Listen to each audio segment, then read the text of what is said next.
Hey guys, welcome back to day 2. Yesterday we talked all about the difference between outer goals and core goals and why we want to make sure we have a balance of both or highly focused on core goals so that we're not driven outside in but inward out. All right, you guys. So today we are going to talk about your purpose, your unique purpose, and how in the world do you find that? Man, that is one of those questions that is a tough one. It's a big one. But I want to encourage you today. I don't want you to get so caught up in this that it feels so big that you paralyze yourself.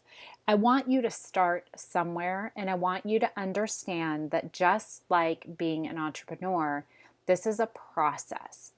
You are becoming, you're not going to arrive anywhere. So don't feel pressure for the perfect purpose or the perfect uniqueness. We just need a starting point, okay? And so we're going to start with here, really to help you find your purpose and to help you start to wrap your head around who are you and what is important in life. We're going to use a 3-step formula, and it's super basic, you guys. We're going to talk a little bit about your legacy. We're going to talk a little bit about your fun, and we're going to talk a little bit about your talent. And what we're looking for, the sweet spot, what we're looking for is where these 3 intersect, okay? All right, so let's dig in a little bit to your legacy.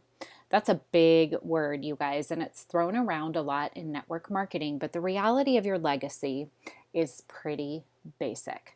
How do you want to be remembered? When it's all said and done, how do you want to be remembered?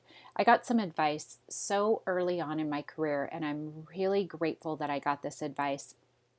It basically was saying, not in a morbid way, but thinking about your funeral, thinking about what's going on when you've left Earth, right? Your time on Earth is done, and people are reminiscing and remembering your life. What is it that you want them to be talking about? You know, do you want them just to talk about, man, she worked all the time? Or man, that person had the biggest impact on my life. I did X because she did Y. Or I did because she did. You know, I'm here because she inspired me to do X. So I really want you to think about this. How do you want to be remembered? Do you want to be remembered for your joy, for your fun, for your laid back personality? Do you want to be remembered for your ability to take complex subjects and bring them down into bite-sized pieces? Do you want to be remembered as an incredible parent? What is it, you guys? There is no right or wrong here, but it's going to show you where your heart tends to go. And this is really important. So take all the pressure from the outside, ditch it. I want you to ditch it, and I want you to think, honestly think, how do I want to be remembered for generations to come?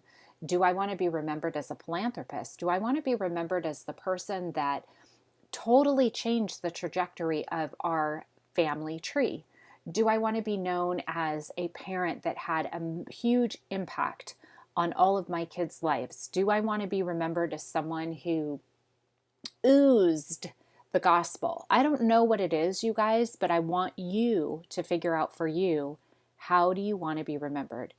Don't overthink this, because just like anything else, this will continue to grow and evolve as you continue to grow and evolve as an entrepreneur. All right, the next question: what change do you want to see in the world before you're gone? This could be anything, you guys. This could be something that maybe you have a heart for kids that are trafficked, or maybe you have a heart for homeless people, or maybe you have a heart for seniors. Whatever it is, like, what change would you like to see in the world before you're gone? Does it have to do with equal rights? Does it have to do with, I don't know, you guys, it could be anything. What is it? what change do you want to see in the world before you're gone? And that can be a big change, you guys, because remember, we're not doing this overnight. This is something that becomes part of who you are. All right, the next one, what fires you up? That gets you just fired up, you guys, passionately fired up, maybe angrily fired up, or maybe emotionally fired up. Where are the places in your life or the things in your life that completely and totally tug at your heartstring and get you amped up, fired up? Think about it this way. What are the things that you don't need an alarm clock for? That you literally pop out of bed ready to go after because you're that fired up about them. This is something that could stem from a past experience, maybe a good one or a bad one. Maybe something happened in your childhood and you just do not want to see that happen to anybody in your life. Or maybe something really, really good happened in your life and you want to make sure you expose as many people to that as possible. Okay, so it could be something that stems from a past. This is all about your legacy, you guys. Man, what do you want to be remembered for? When it's all said and done, what are the types of words, the types of things that you want people to say about you when you're gone? Next, let's jump a little bit into your fun. I think so often we forget how to have fun in life and we forget that we were wired in a specific way. We're wired with certain gifts and certain talents and something that we lean towards. And I want you to really tap into that today. What is super fun for you to do? Are you one of those people that, are an adventure seeker? Like you want to jump off a cliff, you want to go swim with the dolphins, you want to swim with sharks? Or are you someone that wants to curl up on the couch and read a book? Or maybe you like art, or maybe you love music, or maybe you love to dance, or maybe you're this incredible athlete, or you were this incredible athlete, but you let that go. What is super fun for you to do? Maybe it's just having coffee with your friends. I don't know. Don't overthink this, you guys. Just think about things in your life that you really love to do because they're so fun for you. The next one, what type of people do you want to spend time with consistently? And I want you to really spend some time here, you guys, because in this world, in network marketing, we have such an incredible opportunity to surround ourselves with people that we really love and really enjoy. So I don't want you just to go through life unintentional, and I don't want you to share this opportunity unintentionally. I want you to be super intentional about it. So take a step back, and what are the types of people that just absolutely positively fill your cup, give you tons of energy, that you love to be with, that you look forward to being with? Who are those people? Because oftentimes you'll be able to identify the people that you really, really, really, really love to be with by the people that you really don't like to be with. So don't be afraid to start with maybe someone that drains you and start listing some of the things out about them that drains you, and then start doing the opposite of the people that really fill your cup. And this will help you too. You guys really start to hone in on where are you best in terms of leadership, because you're not meant to lead everybody, you guys. You're meant to lead a specific group of people based on how you're wired. So for example, I know with my corporate background and with how I'm wired, I'm super direct. I'm very kind, but I'm very direct. And many people are afraid of the directness. It scares them or intimidates them or almost paralyzes them. Those aren't the people that I'm intended to lead, because I'm not one of those coddling leaders. And some people need that. But I didn't know that until I started digging in more specifically to the types of people that I really get jacked up to be around. So, what are the types of people that you get jacked up to be around and that you love to spend time with consistently? And then the last question for your fun that I want you to really dive into is, who do you love to help? Who do you love to serve? Not all of us are meant to serve the elderly or to serve like maybe a kindergarten class. And then on the flip side, you might love that. So who are the people that you just love to serve? You love to help. You can't help yourself when you see one of these people in need that you just you're quick to be one to respond. Who are those people? And don't be afraid to say it. Like, I know there are key areas that I'm not great in serving because I'm either grossed out by something, or maybe don't have the patience or the skill set. And then there's other areas that I really, really thrive. So who are the people that you love to help? All right. So that's your fun, you guys. Today's what we're digging through. You may have to pause this video and do some journaling, or go back and do some journaling, and that's okay. In the workbook that I gave you, there's some space to do this, but really spend some time here, because you're going to learn some things about yourself that are going to help you when you start to put your goals together. All right, so now we're going to dig into your talent. What are you naturally good at? And this cracks me up, because oftentimes we're so naturally good at it that we don't even view it as a talent. So if you struggle with kind of going, I don't know what I'm good at, you're good at something. We all are. So where are the areas in your life that people are constantly saying to you, like, man, you are so gifted there, or you are so good at that, or I love to read. Like if you are gifted in writing, you will likely hear things like, man, I love the way you write. How do you put that social media post together? You have such a unique, awesome way with words. I love seeing what you put together. That would be a talent in writing. Maybe you're really good at baking, or maybe you're really good at leading. I don't know, but where are your natural talents? What are you naturally good at? All right, and then the next one, you may have to dig in a little bit to identify some of this, because we tend to lose ourselves along the way with different words that people have spoken over us, or different experiences that we've had. So I want you to think a little bit about, what were you good at as a kid? It doesn't have to be necessarily a talent. Maybe you were sensitive, or you were like, one of the things that I love about Charlotte, you guys, is she is super, super observant. And it is so crazy to see how observant she is. She will notice the slightest change in somebody or something around her. That's a talent. That is definitely a gift that she has, because many things people would just pass by, and she clues in on them very, very quickly.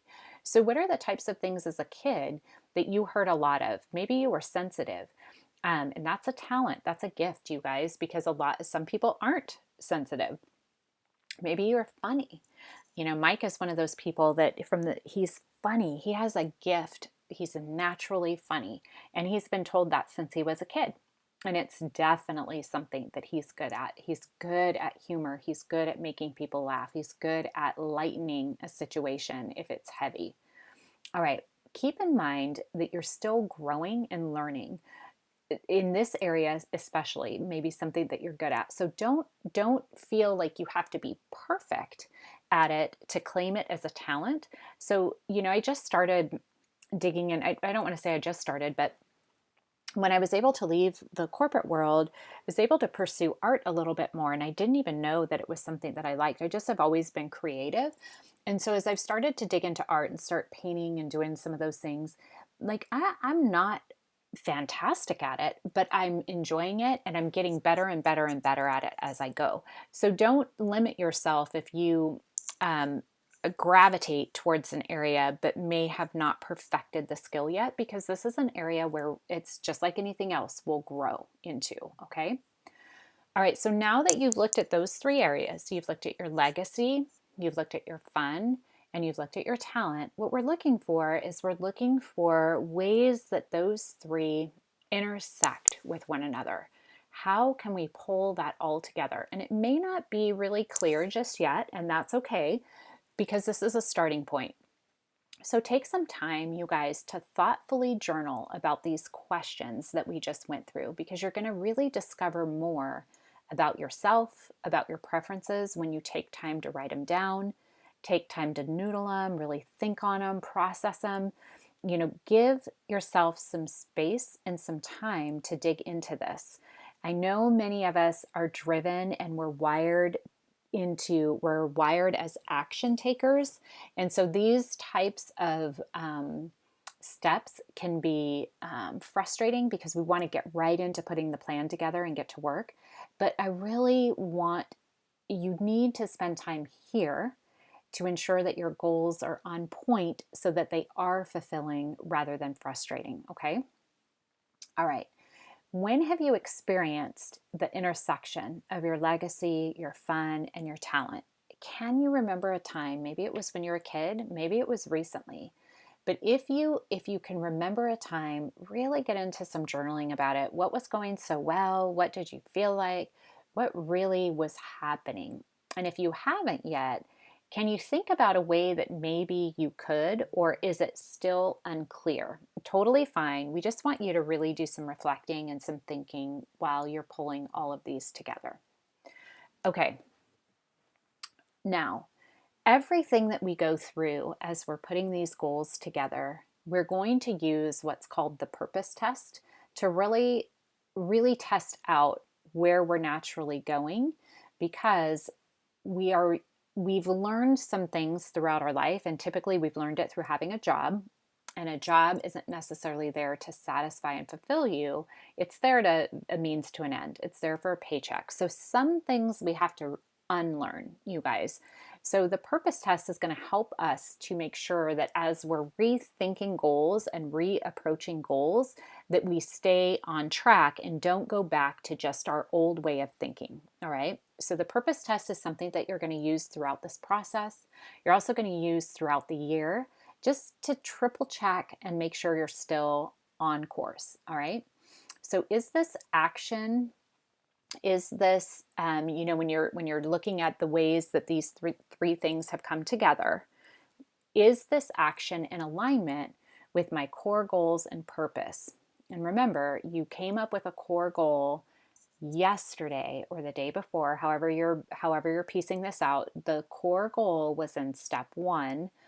So when you pull all these three together, and what you come up with is the action that you're pulling out, or the things that are sticking out in alignment with your core goals and purpose that you identified. And think about how you want to feel and the impact that you want to create while you're looking at the year. Okay, we're not just talking about an income goal or a title goal. We're really digging into how do you want to feel at the end of the year, and what type of impact do you want to create?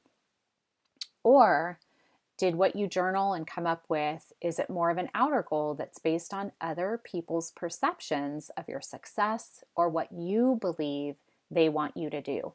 You guys, when we come into the entrepreneurial space, it's really fascinating how much we carry in to the space with us. It could be a pressure that we're putting on ourselves from our parents, maybe from a career, maybe from an incident that happened when you were a child, maybe something that your spouse has said, maybe something that you're putting on yourself, maybe something that a brother said or a sister said or a best friend said. So we need to be really, really aware of where is this coming from, and is it in alignment with your core goal, or is it more tied to an outer goal, which is really based on what you believe other people's perception of your success is or isn't, right? I've learned so much in being in this space. Network marketing doesn't have the best reputation, and it fosters a reaction in people very quickly. And as you become more and more settled into this profession, you have to become not only more and more aware of how people respond to the industry, but more importantly, how you respond to their response. So, are you feeling shame or guilt or lesser than type thinking because of the industry that you're in? And if so, we really want to start scrubbing that out, because if you base your goals on that, you're going to find frustration every single time.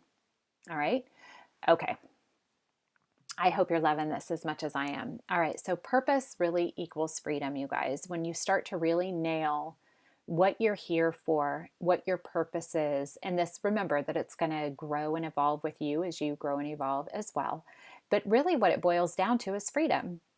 Freedom. Man, freedom is such an incredible word, and it's such a great place to be, because when you know your purpose and live in alignment with that purpose, You have confidence that what you're doing on a day-to-day basis, what you're pursuing, what you're going after, is 100% the right thing in your life for you and for your family.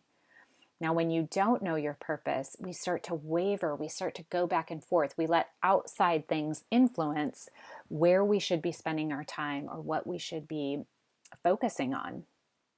And the cool part, too, you guys, when you really know your purpose, competition and comparison start to drift away because you get really comfortable with your own skin, really comfortable with what you're put here to do, rather than worrying about what other people say, what other people think, or what you think that they're saying or thinking. That's just as bad. Sometimes we have these really weird stories that we tell ourselves, okay? So, the whole point of today is to really start to get to know yourself a little bit better, you guys. Get to know what your legacy, what do you really want your legacy to be? Have you even thought about that? Where is your fun? Like, where do you really just love and enjoy? What is it? And then, where is your talent?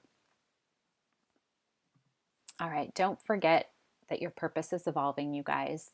Just like anything else, just like you becoming a better entrepreneur, you becoming a better CEO, we're all becoming every single day a better version of ourselves. And you need to give yourself the grace to do that because we're not going to do this perfect. In fact, we're going to do it probably pretty ugly before we do it really well.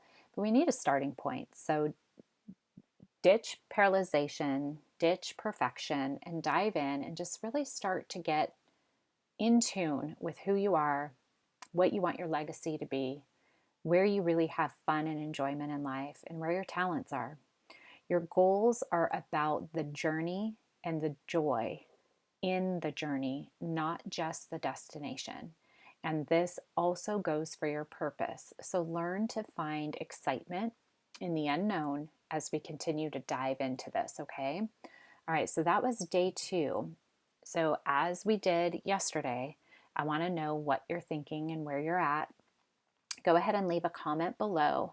What's your biggest takeaway from this training? Just ignore that one. I use the same slide here. I think it's going to show up in everyone. But what's your biggest takeaway from this training? And remember, don't be embarrassed to share. The more you share, the more you're going to see how many other people completely and totally relate to exactly what you're going through. All right. Can't wait to be with you tomorrow. If you take time with this, really spend some time journaling because this is all for you, you guys. All right. Have a great day.